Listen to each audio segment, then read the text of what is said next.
ஜல்லிக்கட்டு நடத்த மத்திய அரசு அனுமதி அளித்தது தொடர்பாக பாரதிய ஜனதா கட்சியின் மாநில தலைவர் தமிழிசை சவுந்தரராஜன் சென்னையில் செய்தியாளர்களுக்கு பேட்டியளித்து வருகிறார். அதன் நேரடி காட்சிகளை இப்பொழுது பார்க்கலாம்.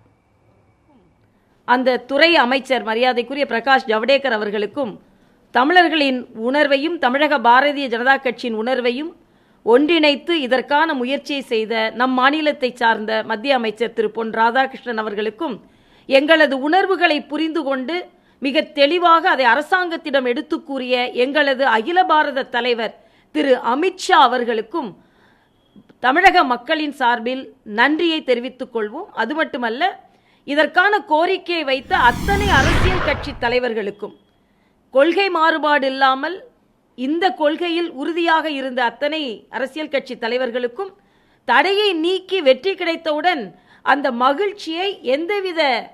ஏற்றத்தாழ்வும் இல்லாமல், மாற்றமும் இல்லாமல், கருத்து வேற்றுமையும் இல்லாமல் பகிர்ந்து கொள்ளும் அத்தனை அரசியல் கட்சி தலைவர்களுக்கும் தமிழக பாரதிய ஜனதா கட்சியின் சார்பில் நான் நன்றியை தெரிவித்துக் கொள்கிறேன்.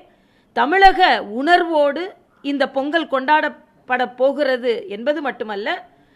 வீர விளையாட்டு வீறு கொண்டு எழுவதைப் போல எல்லா துறைகளிலும் தமிழகம் இனிமேல் வளர்ச்சியிலும் வீறு கொண்டு எழும் அளவிற்கு இந்த தமிழர் திருநாள் அமையும் என்பது இதன் மூலம் நமக்கு உறுதியாகிறது என்ற மகிழ்ச்சியோடு அனைவரோடும் இந்த பொங்கலை, இந்த மகிழ்ச்சியான இந்த இனிப்பு பொங்கலை பகிர்ந்து கொள்ளலாம் என்று இருக்கிறோம்.